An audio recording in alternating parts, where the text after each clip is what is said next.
दोस्तों, आज आपके समक्ष प्रस्तुत हैं जीवित पुत्रिका व्रत की कथा। एक बार नैमिषारण्य के निवासी ऋषियों ने संसार के कल्याणार्थ सूत जी से पूछा, हे सूत जी, कराल कली काल में लोगों के बालक किस तरह दीर्घायु होंगे, सो कहिए। सूत जी बोले, जब द्वापर का अंत और कलयुग का आरंभ था, उसी समय बहुत सी शोकाकुल स्त्रियों ने आपस में सलाह की कि क्या इस कली में माता के जीवित रहते पुत्र मर जाएंगे। जब वे आपस में कुछ निर्णय नहीं कर सकी, तब गौतम जी के पास पूछने के लिए गई। जब उनके पास पहुंची तो उस समय गौतम जी आनंद के साथ बैठे थे। उनके सामने जाकर उन्होंने मस्तक झुकाकर प्रणाम किया।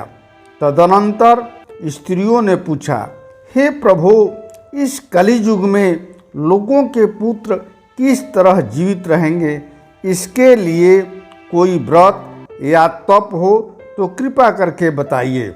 इस तरह उनकी बात सुनकर गौतम जी बोले, आपसे मैं वही बात कहूँगा जो मैंने पहले से सुन रखी है।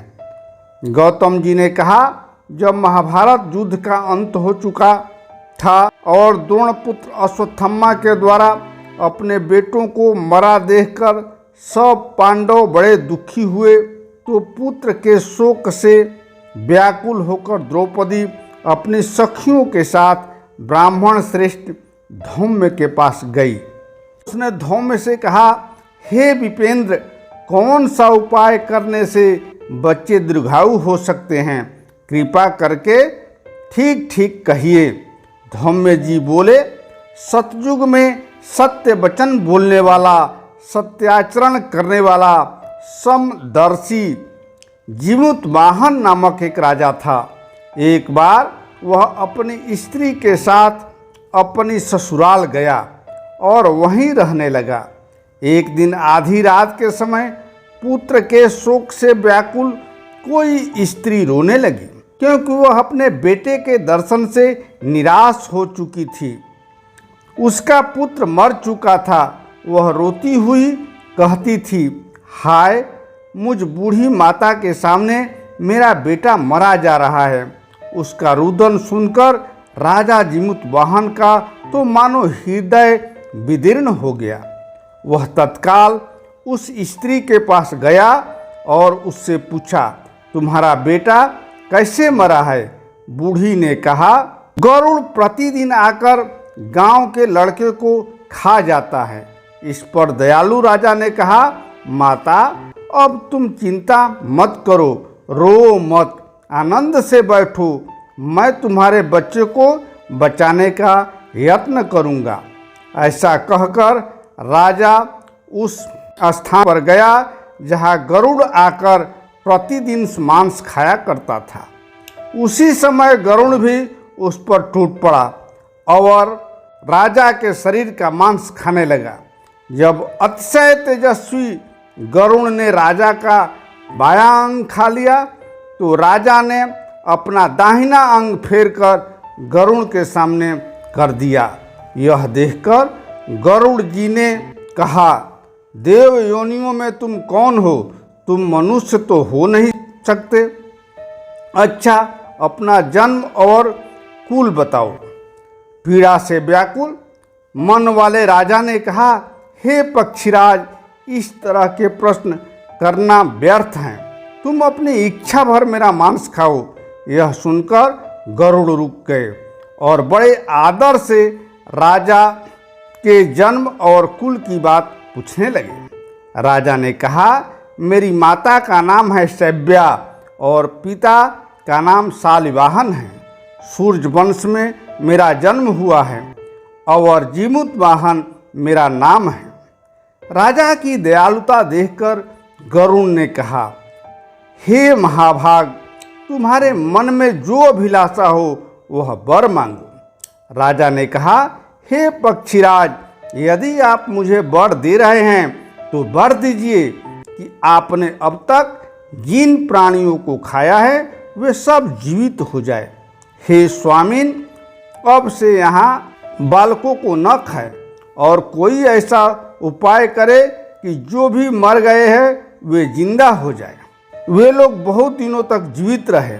धौम्य ने कहा कि पक्षीराज गरुड़ राजा के वरदान देकर स्वयं अमृत लाने के लिए नागलोक चले गए। वहां से अमृत लाकर उन्होंने उन मरे मनुष्यों की हड्डियों पर बरसाया। ऐसा करने से सब लोग जीवित हो गए जिनको कि पहले गरुड़ ने खाया था। राजा के त्याग और गरुड़ की कृपा से वहाँ वालों का सब कष्ट दूर हो गया। उस समय राजा के शरीर की शोभा दूनी हो गई थी। राजा की दयालुता देखकर गरुड़ ने फिर कहा, मैं संसार के कल्याणार्थ एक और वरदान दूंगा। आज आश्विन कृष्ण सप्तमी से रहित शुभ अष्टमी तिथि है। आज ही तुमने यहाँ की प्रजा को जीवन दान दिया है। हे वत्स, अब से यह दिन ब्रह्म भाव हो गया है, जो मूर्ति भेद से विविध नामों से विख्यात हैं। वहीं त्रैलोक से पूजित दुर्गा अमृत प्राप्त करने के अर्थ में जीवित पुत्रिका कहलाई हैं। सो इस तिथि को जो स्त्रियां इस जीवित पुत्रिका की और लोकुश की आकृति बनाकर तुम्हारी पूजा करेगी तो दिनों दिन उसका सौभाग्य बढ़ेगा। महाभाग, इस विषय में विचार करने की भी आवश्यकता नहीं है। हे राजन, सप्तमी से रहित और उदया तिथि की अष्टमी को व्रत करें, यानी सप्तमी विद्ध अष्टमी जिस दिन हो उस दिन व्रत न कर शुद्ध अष्टमी को व्रत करें और नवमी में पारण करें। यदि इस पर ध्यान न दिया गया तो फल नष्ट हो ही जाएगा और सौभाग्य तो अवश्य नष्ट हो जाएगा। जीवित वाहन को इस तरह का वरदान देकर गरुड़ वैकुंठ धाम को चले गए और राजा भी अपनी पत्नी के साथ अपने नगर को वापस चले आए। धौम्य द्रौपदी से कहते हैं, हे देवी, मैंने यह अतिशय दुर्लभ व्रत तुमको बताया है। इस व्रत को करने से बच्चे दीर्घायु होते हैं। हे देवी, तुम भी पूर्वोक्त विधि से यह व्रत और दुर्गा जी का पूजन करो तो तुम्हें अभिलाषित फल प्राप्त होगा। मुनिराज, धौम्य की बात सुनकर द्रौपदी के हृदय में एक प्रकार का कौतूहल उत्पन्न हुआ और पूर्ववासिनी स्त्रियों को बुलाकर उनके साथ यह उत्तम व्रत करने को कहा। यह व्रत और इसके प्रभाव को किसी एक चिल्ही ने सुन लिया और अपनी सखिन सियारिन को बतलाया। इसके बाद पीपल वृक्ष की शाखा पर बैठकर उस चिल्ही ने उस वृक्ष के खूंटे में बैठकर सियारिन ने भी व्रत किया। फिर वहीं चिल्ही किसी उत्तम ब्राह्मण के मुंह से यह कथा सुनाई और पीपल के खूंटे में बैठी हुई अपनी सखी को सुनाया।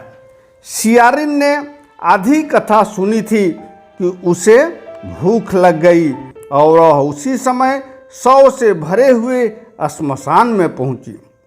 वहां उसने इच्छा भर मांस का भोजन किया और चिल्ही बिना कुछ खाए पिए रह गई और सवेरा हो गया। सवेरा वो गौशाला में गई और वहाँ गऊ का दूध पिया। इस तरह नवमी को उसने पारण किया। कुछ दिनों बाद वे दोनों मर गई और अयोध्या में किसी धनी व्यापारी के घर जन्मी। संयोग से उन दोनों का जन्म एक ही घर में हुआ, जिसमें सियारिन ज्येष्ठ हुई और चिल्ही छोटी। वे दोनों सभी शुभ लक्षणों से युक्त थी, इसलिए बड़ी लड़की काशीराज के और छोटी उसके मंत्री के साथ पाणी ग्रह शादी की गई। अग्नि के सामने विधि पूर्वक ब्याही गई। पूर्व जन्म के कर्म फल से वह मृगनयनी रानी हुई। जिस किसी भी संतान को उत्पन्न करती वह मर जाती थी और पूर्व जन्म की बातों को स्मरण करने वाली मंत्री की पत्नी ने अष्ट वसुओं के सदृश तेजस्वी 8 बेटे उत्पन्न किए और सभी जीवित रह गए। अपनी बहिन के पुत्रों को जीवित देखकर ईर्ष्यावश राजपत्नी ने अपने स्वामी से कहा कि यदि तुम मुझे जीवित रखना चाहते हो तो इस मंत्री के भी पुत्रों को उसी जगह भेज दो जहां मेरे बेटे गए हैं, अर्थात इन्हें मार डालो। यह सुनकर राजा ने उस मंत्री के पुत्रों को मारने के लिए कई प्रकार के उद्योग किए, पर दैवयोग से जीवित पुत्रिका के पुण्य के बल से बचा लिया। एक दिन राजा ने अपने आदमियों से उन पुत्रों का सिर कटवाकर पिटारी में रखवाया और वह पिटारी उनकी माता के पास भेज दिया, किंतु वे 8 सिर बेशकीमती जवाहरात हो गए और भले चंगे वे 8 लड़के अपनी माता के पास वापस चले गए। उनको जीवित देखकर राजपत्नी को बड़ा विस्मय हुआ। अंत में वह मंत्री की पत्नी के पास आई और उसने पूछा, बहन, तुमने कौन सा ऐसा पुण्य किया है कि जिससे बार बार मारे जाने पर भी तुम्हारे बेटे नहीं मरते? इस पर मंत्री की पत्नी ने कहा, पूर्व जन्म में मैं चिल्ही थी और तुम सियारिन, दोनों ने व्रत किया था। तुमने व्रत के नियमों का भली भांति पालन नहीं किया था और मैंने किया था। इसी दोष से हे बहन, तुम्हारे बेटे नहीं जीते हैं। ओ राजरानी, अब भी तुम उस जीवित पुत्री का व्रत को करो तो तुम्हारे बेटे दीर्घायु होंगे। मैं तुमसे सच सच कह रही हूँ। उसके कथनानुसार रानी ने व्रत किया, तभी से उसके कई बेटे सुंदर और दीर्घायु होकर बड़े बड़े राजा हुए।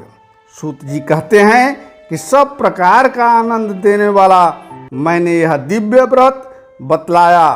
स्त्रियां चिरंजीवी संतान चाहती हो तो विधि पूर्वक इस व्रत को करें। बोले जीवतवाहन भगवान की जय। इस प्रकार आज की कथा समाप्त हुई। फिर मिलेंगे कुछ नवीन कथाओं के साथ। तब तक कृपया मेरे चैनल को यदि सब्सक्राइब नहीं किए हैं तो सब्सक्राइब कीजिए, लाइक कीजिए और अपने दोस्तों में शेयर कीजिए और इसी तरह की ज्ञानप्रद कथाओं का लुत्फ उठाते रहिए। धन्यवाद।